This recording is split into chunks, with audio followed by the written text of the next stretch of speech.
collector Doug Redenius, his friend and fellow Bond enthusiast Colin, and radio talk show host Ro Khan, who also collects Bond memorabilia. And we're at an airplane hangar which is filled with Doug's Bond treasures.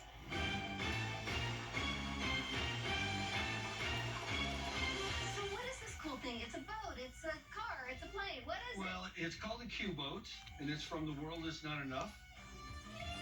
It's a 14-foot aluminum hulled channel racer with a 350 horsepower Chevy V8 engine in it. Does it work? It does, and I do take it on the river every once in a while. Kidding, it's man. a blast. I can just see Doug and Colin out there on the river doing 360s. It's extremely fast, and you have to be very careful because you sit in a cockpit and you cannot see behind you.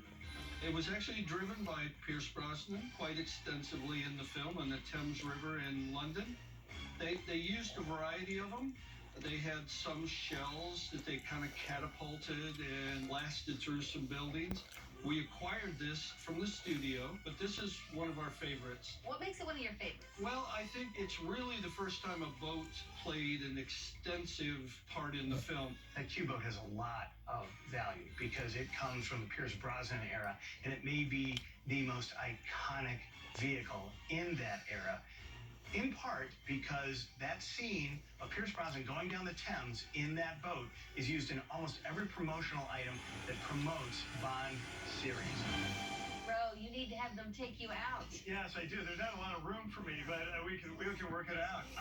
This is an amazing value, too, because when people watch the Pierce Brosnan best of reel on television or wherever they see it, this is the first and maybe the last scene you see of him going up and down the Thames in this. So it has a huge value for collectors. And since it goes 80 miles an hour, it's probably worth $300,000.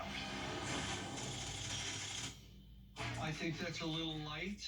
I think it's probably worth a little bit more than that.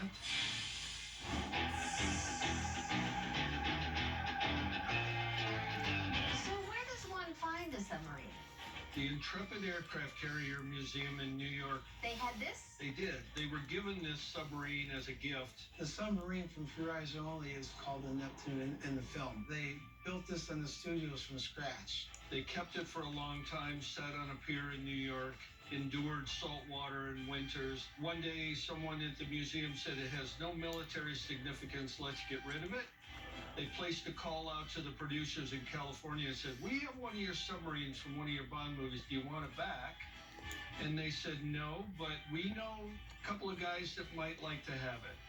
We bought it for $3,000, and it's actually the catalyst of what started the Ian Fleming Foundation. I think from the standpoint of the history of the foundation, it's the grandfather. It's what led to 38 vehicles that we own now. What it did, Lisa, was it brought people out of the woodwork that had cars in the movie and boats from the movie.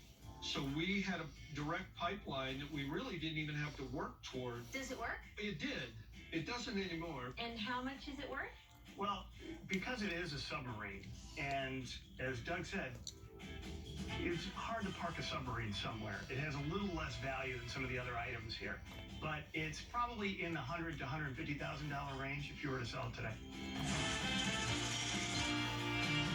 The value really is only to a Bond collector because this isn't a working submarine and it's huge. So you have to find a place to put it, and you better love Bond if you're going to buy that thing.